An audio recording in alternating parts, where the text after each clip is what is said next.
Hey y'all, it's your girl She the Bomb, and y'all know what we got. We right here with it in the living room.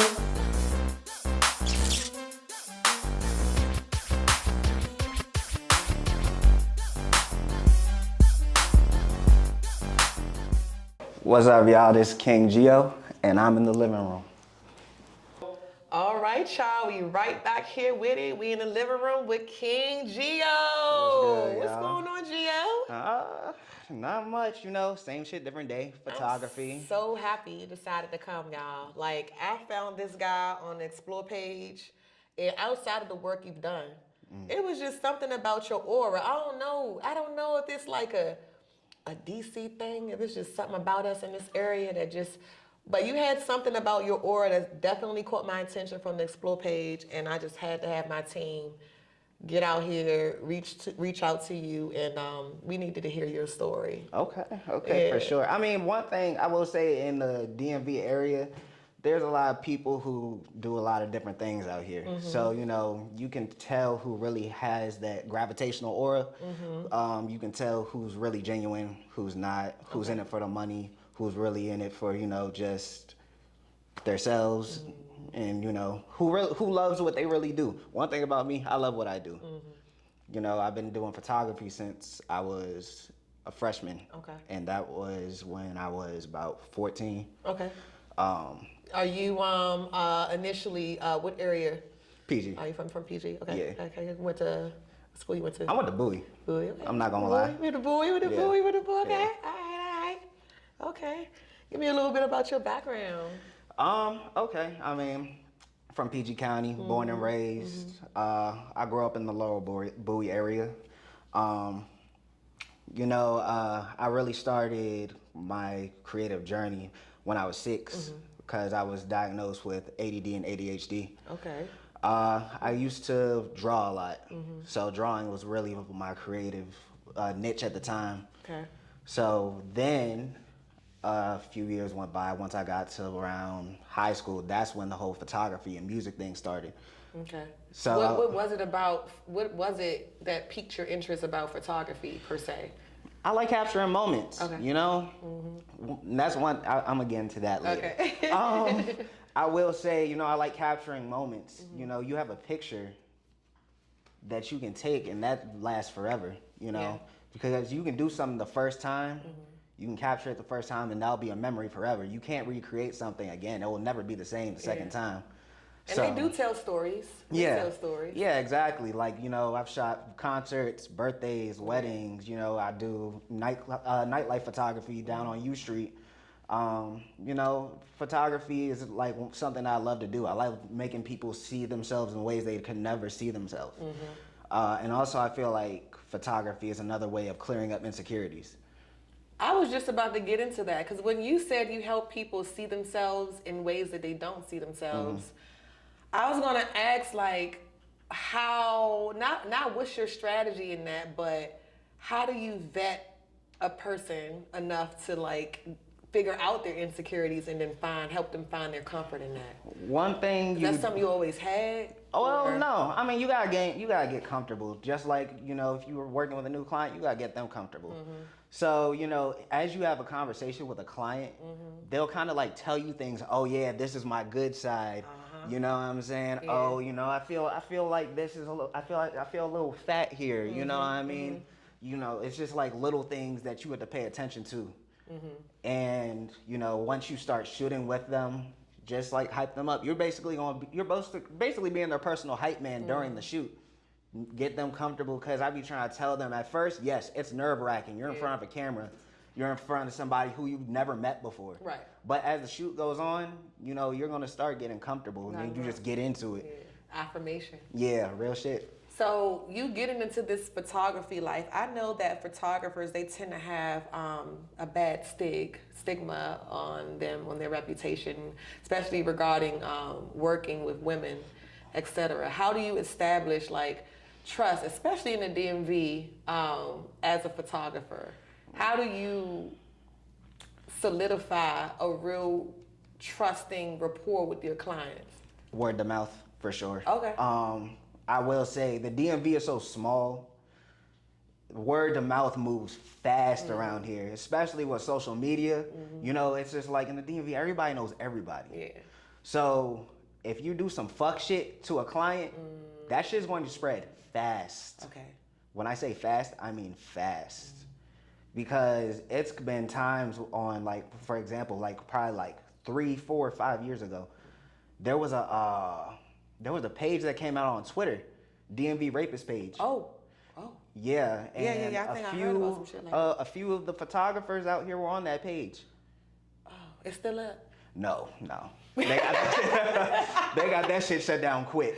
Okay. I ain't gonna lie. There were a few nightlife promoters on there. There was a few photographers, videographers on there. Like, there was a lot, and it's actually crazy because a lot of people that you may know were on that page. That's what I'm trying to figure out. Like I said, I ain't saying no names. Yeah, but drop 'em. if you see this and you know, then you know. But drop that shit. yeah, bro, shit was bad because it was like, you know, these were people I worked with. Yeah. You know, these were people I used to do like promotion with. So when those things came out, you know, I'm like, yo, what the fuck? Like, I would never look at somebody like that. Because the thing is, you see a person in the club, but you don't know what they're doing behind closed doors. Right. So now you speak about reputation, but what are you doing to keep yours good? One thing about me, like, I'm quite sure there are people out there that have shit to say about me, like fuck shit, which I'm quite sure they do. But in terms of your artistry or you as a person? Whatever they think. I mean, do you separate the two? Do you embody yourself as King Geo, the photographer, and then you have a, you know, King Geo outside of photography? Like, who are those two? Are they the same? That is a thing. So I will say, like, when you're outside working, you know, it's kind of like a persona type of thing. Yeah, like in the clubs, you have an ego. And, you know, when you're out working, you do have a persona that you have to, you know, keep up with. But when I'm home, I'm with my mom and my brother, I'm Giovanni, you know, I'm myself. Why do you feel that there's a persona that you feel like you got to keep up with?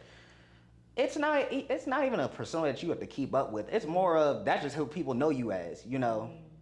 When people see you, they know you as this person. So it's kind of like, you know, I will say, and I'm quite sure we all have it. I was thinking about this on the way here. Yeah. What's that shit called? Imposter syndrome. Yeah, we all have that. Yeah, we do.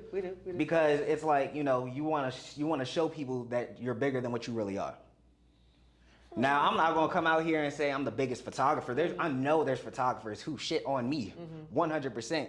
Just like in the nightlife, there's promoters who are better than promoters. There are DJs who are better than DJs. I work with everybody. I work with a lot of DJs. I work with a lot of promoters. Yeah. I worked in a lot of clubs. Some clubs were shit. Some clubs weren't. Yeah. But that was all because of how those clubs ran themselves and the people in those clubs ran those clubs. So, you know, it's just a big thing about just showing people who you are. Okay. But we don't know which side we're getting. Right now, that's what I'm trying to figure out. I mean, it's kind of a mixture. What we getting today? It's kind of a mixture, you know? Okay. Because one, I'm telling you my story about my actual life, and then two, I'm telling you how I am in the nightlife. Right. So speaking of this nightlife, right? What's some of the craziest shit you probably seen, like that kind of like just blew your mind? Keep it all the way 1,000. Listen, okay, it's been, of course, you know, U Street, prime example, fights, you know. I was out the other night, there was a fight. I walked past, and I don't know if it was their car or somebody else's car, there was blood smeared all over their car. Okay. Did you get a photo? No. I've seen bitches come out of the clubs, just drop their shit, take a piss right outside the club. That's pretty normal. That's pretty normal. No, like in front of everybody though. Is that normal?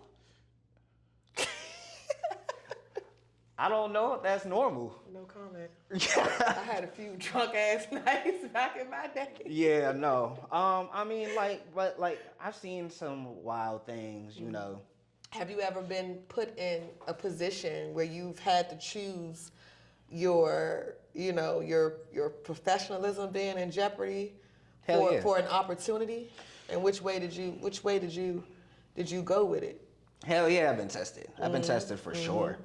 I mean, it's like I've been through nightclubs and after hours and shit.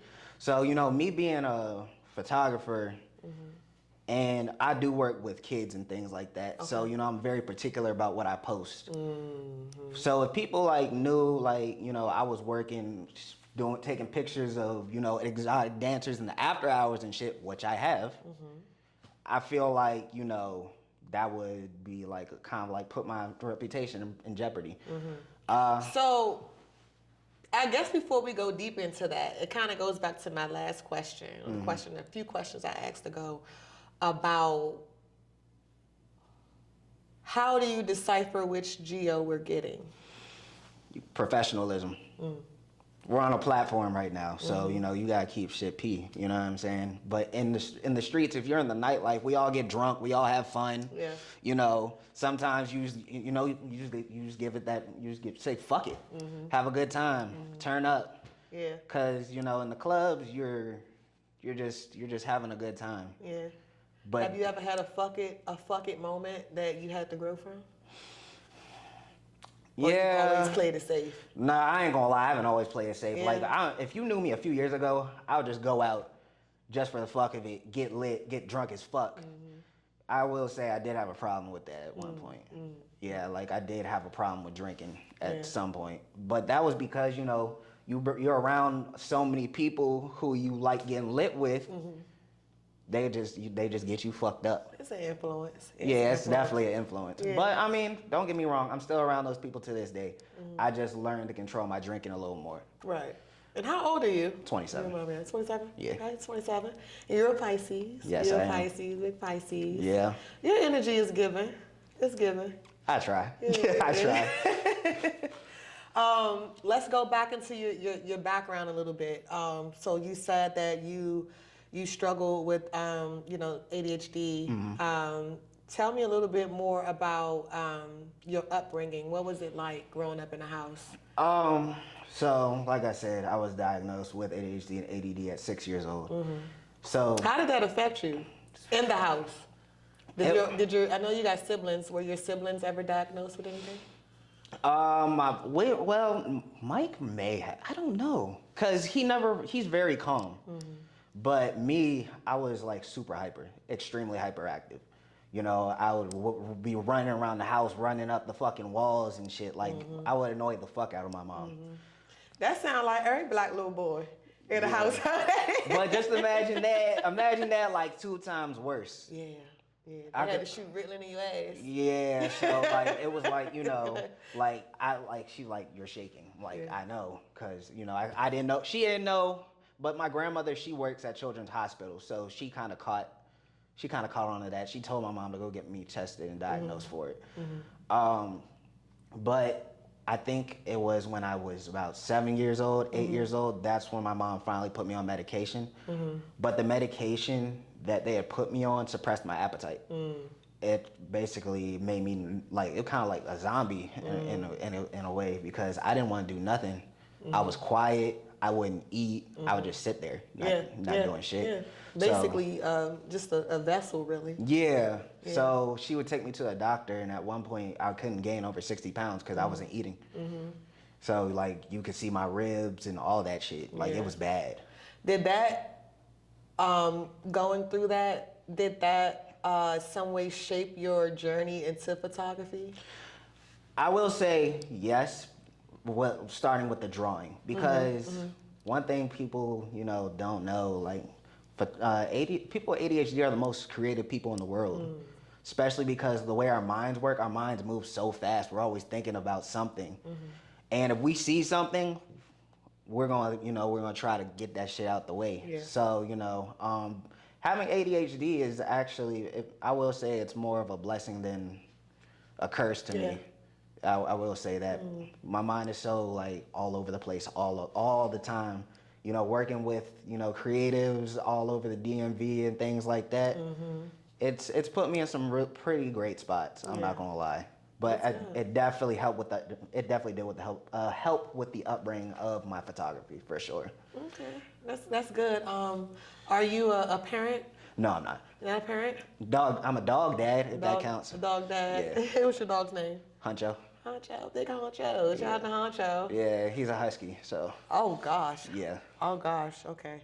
Yeah. Keep him where he at. Oh yeah. Nah, he's friendly. He wouldn't hurt a fly, even though sometimes he can get a little out of hand, but he's very friendly. That's good. So what's dating life been like in this nightlife as a photographer? Oh man. What's that like? Are you single? Yeah. Okay. He said he was single. Don't get your ass whooped later. Oh no. You said you was single No, on it camera. ain't that. It ain't that. Trust me. No. I will say, dating in the nightlife, it ain't what you want. Okay. It's not what you want. Not dating in the nightlife per se, but is your dating life difficult? What's that like in general for you being in the nightlife? I wouldn't say it's difficult, just because of what I do. Like if I'm going out, like say I am dating a woman, she knows I'm going to work. Are you going to work? That's why I leave the house for. Like I said, a few years ago, I'm not bullshitting on nothing. Like I said, a few years ago, I really did just leave the house to go out, get drunk.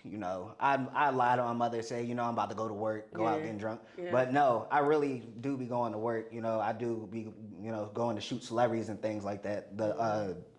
My two main DJs that I work with, DJ Say and Jersey the DJ. Okay. They have put me in some really, really great positions. Okay, let's talk about it. Okay. What was the biggest? What's your most proudest opportunity and success story? Back then, and then what's the biggest opportunity you're working towards now, and if it hasn't happened? I ain't gonna lie. Biggest success story was I was actually with my brother when this happened. So, Howard Theater, Glorilla show. Okay. She was actually the first celebrity to repost my shit. Yeah, Big Glow. Yeah. The realest. So yeah, like they didn't even ask us if we had like media passes or anything. Like they just let us go in and do what we did. And of course the people were very supportive in the crowd. Like they was like, oh yeah, y'all got cameras, get your shots. Shot Glorilla, posted the photos probably a day or two later. And I remember leaving my people's house, and I was on the way because I had to go to one of the clubs that night. My phone just started blowing the fuck up. Just like on Instagram. Yeah. So I checked the story mentions, and Glorilla reposted my shit. Yeah. That shit got 3,000 likes. Yeah. Shit was probably fire. Yeah. I seen it. Yeah. Yeah. I saw Ray Lewis and you in your shit too, huh? Yeah. Sneaky. That shit happened today, and I was like, what the fuck? Ray Lewis, man. Yeah. That's what's up. But the biggest that I'm working towards, shout out to Say. He got me on the Breezy Bowl joint coming up at Nationals Park. Oh shit. Yeah. Shit. Yeah. What's your dream collab? Travis Scott. That's my favorite artist. Dream collab is Travis Scott, hands down. Even minus all the Astro World bullshit, Travis Scott, 100%. That's what's up. I'll see you there for sure. Oh yeah, no, for sure. What do you feel like was one of your what has been so far your biggest downfall in your journey? I will say there was, like I told you, there was a point in time where I used to get very drunk. I used to drink a lot. And that was when I was going through a very, very hard depression. I was at a very dark stage of my life. So, it came to a point where I come home extremely drunk. I would get into it with my family a lot. Me and my brother would scrap it out a lot. Because I ain't gonna lie, I would get like disrespectful towards my mom. Like I wouldn't cuss at her or nothing, but like you was tripping. I was tripping. We get the yelling and shit. Yeah. And that shit wasn't cool. Especially because one thing my brother can't tell you, that's not me. He knew something was wrong. So my mom and my dad were very concerned. They were like, "Do you need to go to like AA meetings or and shit like that?" And I was like, "Nah, I'm good." So, I mean, my mom had just like recently told me, she's like, I'm very proud to see that you've been, taking your drinking, controlling that shit. Yeah. Cause I told her, I was like, I ain't gonna lie, Mom, I was depressed. And she was like, I know. Yeah. Like I'd come out, I would sleep all day, stay in my room, wake up, shower, get dressed, go out to the club, do it all over again. Like there was nights I just go out for no reason. Yeah. And I was wasting money. I shouldn't have been doing that. But now, you know, I'm in a much better place. Okay. I know a few seconds ago you mentioned like you not needing a media pass for your last your venue at Howard Theater with Glorilla. I've been trying to figure out one, cause I'm new to this shit, right? Right. And it's been growing fast, and I'm blessed and grateful for that. Right. What the fuck is this media pass though? What is it exactly, and then how do you get it? Okay. So And do you need it? you, in some aspects, depending on who you're shooting and what you're going there for, you do. Let me put y'all on game. Let's talk about it. Put me on. So, okay. So, for photographers and, you know, videographers and things like that, we do need media passes because that's basically how tours get marketed. So, you know, when you see photographers in the photo pit, like say you're in front row, when you see photographers and videographers in the photo pit, that's because they basically applied to get those credentials or they have those connections to get those credentials. Okay. So the Glorilla joint, I didn't need it. We already bought tickets. I want to know the inside scoop. What are these credentials? Who's the who's? Who's these invisible ass people that Well, you gotta talk to all to these get it? concerts are really ran by Live Nation. Okay. So that's who you really have to go through to get, you know, that's how you get those credentials and things like that. So there's this thing called the Live Nation Press Portal. And you basically go on there and you go and see what concerts are going to be in the area. Now, it's not guaranteed that you're going to get accepted. And, you know, they can decline you. What are the requirements? What's the requirements on paper and what they really look for? They look for quality for sure. Yeah. They look for quality. They look at your portfolio. I mean, they check if you have a website. Yeah. They can check your Instagram. Yeah. Like, you know, I usually put in my Instagram for like smaller shows. Yeah. Biggest show, you know, like I've been getting into, like the biggest venue so far right now is Echo Stage. I've really been between Echo Stage, the Fillmore, and Howard Theater. Okay. So sometimes some artists just don't even want photographers. Like they already have their own crew. Right. So even if you put that in, like they'll send you an email saying, "Oh yeah, no, the artist already has their own team." So, but that's really how you get into shit like that. Yeah. There's a photo pass, video pass, and review pass. The review, would that be like interviewers? Kind of, yeah. Okay. Yeah. The only thing is you don't have that access to get like backstage and things like that unless you're plugged in with somebody through the venue or you know somebody who's running the show, like a DJ or something. That access is hard as fuck to get. Yeah. Not for me. I will say. Watch me give back that money. Another one of the biggest things that happened was what, 3 years ago? Yeah. I did the Key Glock tour at Echo Stage. I was backstage with Tia Corinne that day. Okay. Because one of her people actually had reached out to me on Twitter asking if I could shoot the show for them. And that's pretty much how I met Key Glock, mind you. I just shot Key Glock probably like 2 weeks ago. Good shit. Yeah. How is he? He's cool. Cool? He's cool. I feel like Dolph Passon really matured that man. I ain't gonna lie. Cause if you look at Key Glock about 4 years ago, you know, you saw how like goofy his videos were. Yeah. Now he just seems very down to earth and he's just very about his money. Like you see like motivational videos of him on Instagram talking about, you know, he don't like outrageous women. Yeah. He likes women who's like really low key like he is. Yeah. He likes to keep shit just low, down to earth and keep shit P for real. But he's cool. Who do you feel was your least favorite artist or celebrity to work with? Least favorite? I won't say I've had a least. Now if you're gonna say, if I were to say least favorite photos, I would say my least favorite were probably Lil Tecca photos. Just because like Lil Tecca and probably Shy Glizzy. Okay.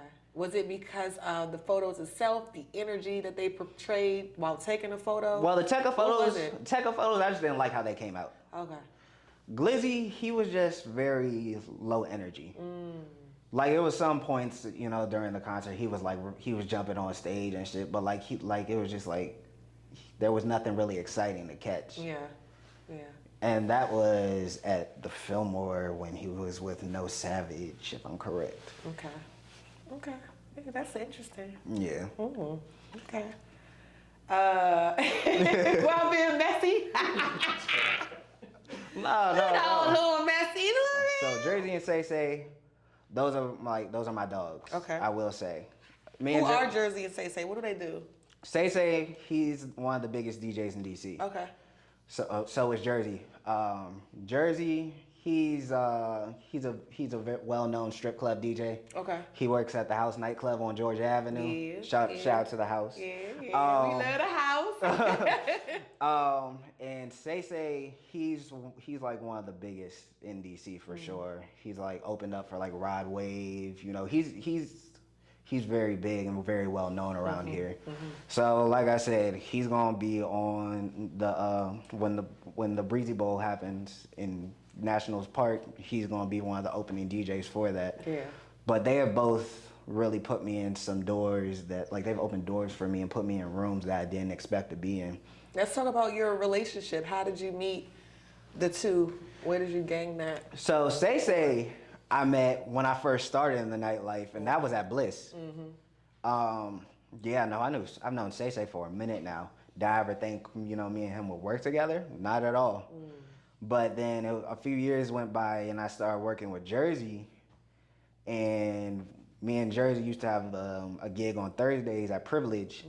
So Say would come in there sometimes, you know, and we'd chop it up and shit like that. And, you know, Say was looking for a cameraman. I said, I'm down. You know, because this is what I do full time, you know. So and people need to realize these DJs really need that marketing. So, you know, they take you everywhere with them. Yeah. So that also goes back to, you know, getting that access that I was talking about. You know, they always need videographers and photographers, and that's what Jersey and Say put me on. You know, their biggest shows, they're gonna bring me, and they've mentioned that to me multiple times. You know, when I go up, you're coming with me. Yeah. And how many years has been since y'all been rocking? Shit. Me and Jersey probably about 2. Me and Say about, like I said, Bliss about 6. Yeah. All right, we might gotta get Jersey and Say up on a platform. See what Oh no, doing. definitely bring them on, cause I'll be reaching out soon. Definitely bring them on.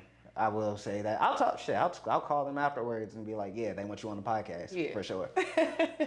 For sure. Yeah.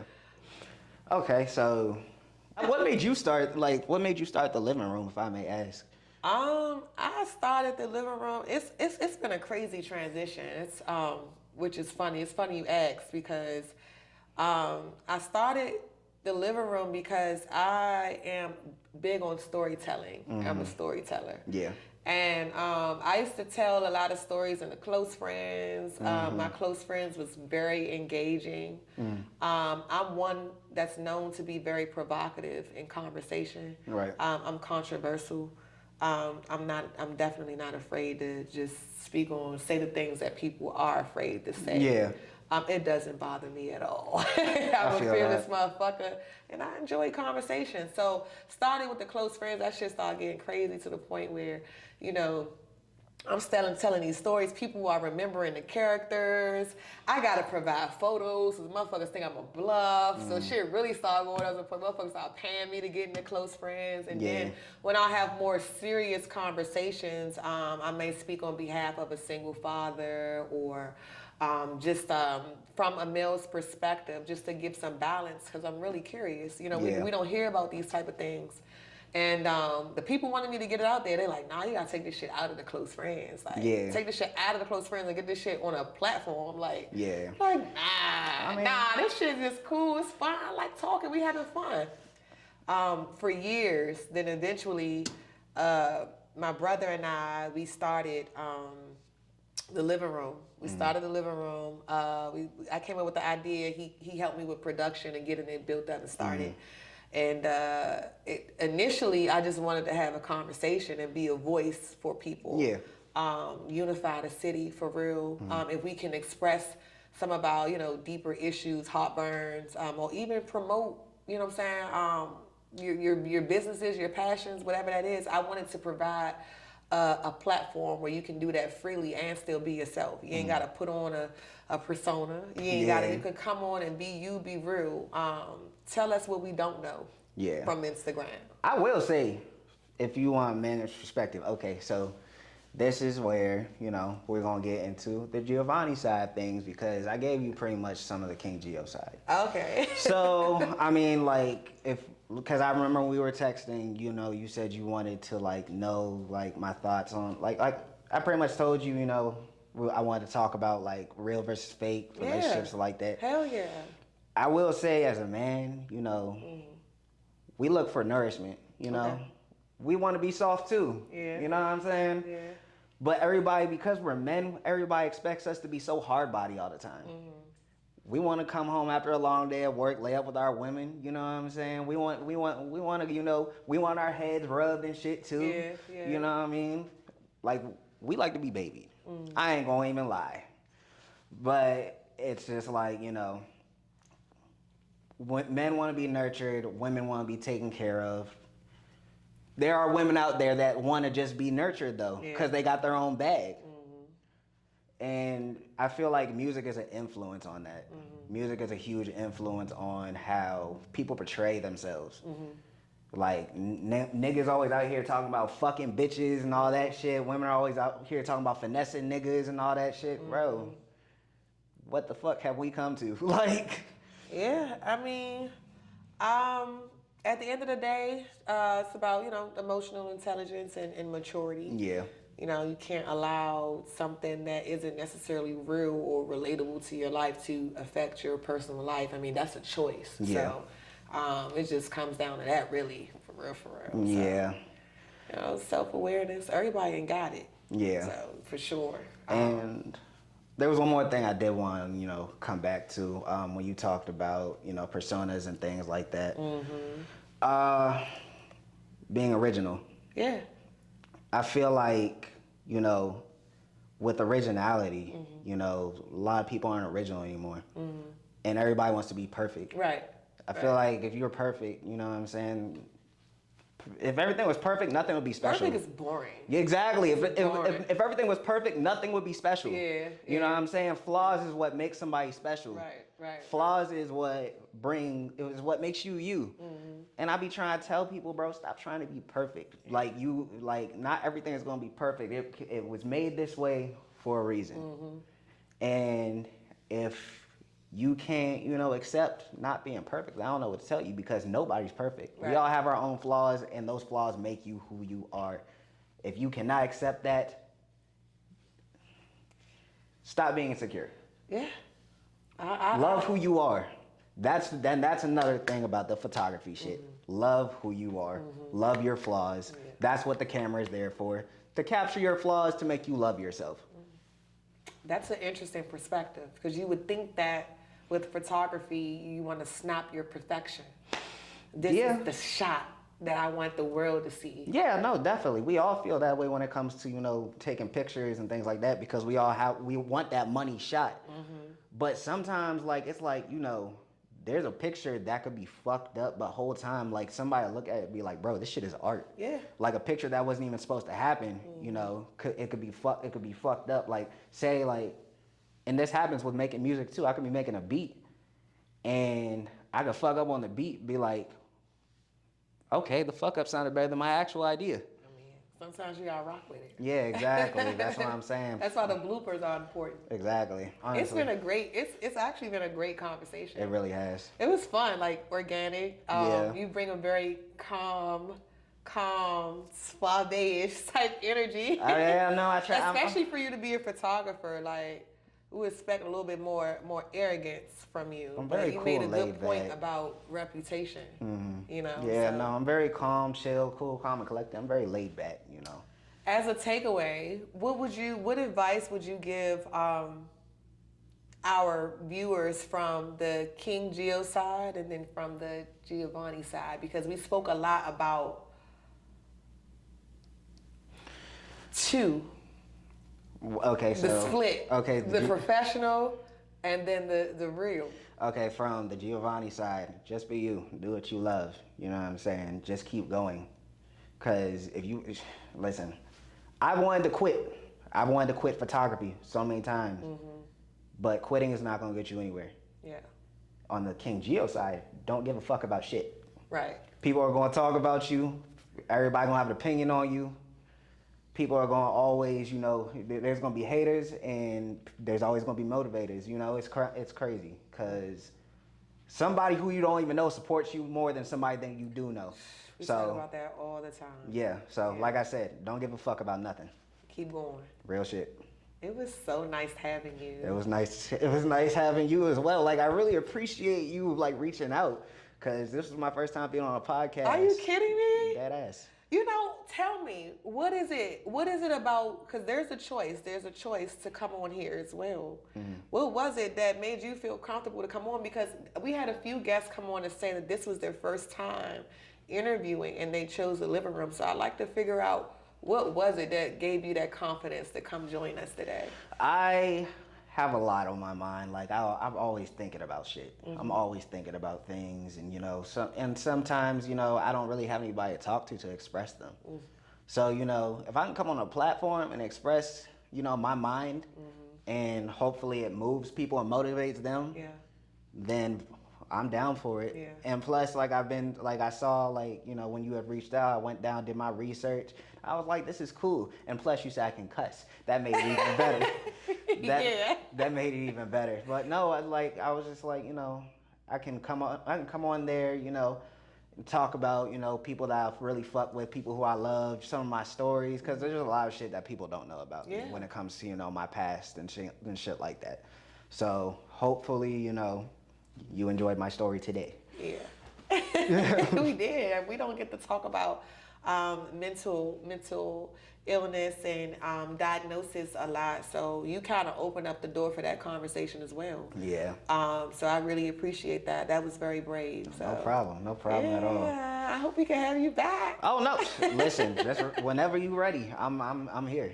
All right, now we all heard it first. King Geo, be right here in the living room with it, per use. Catch us next week with the next episode, y'all. Thanks for tuning in.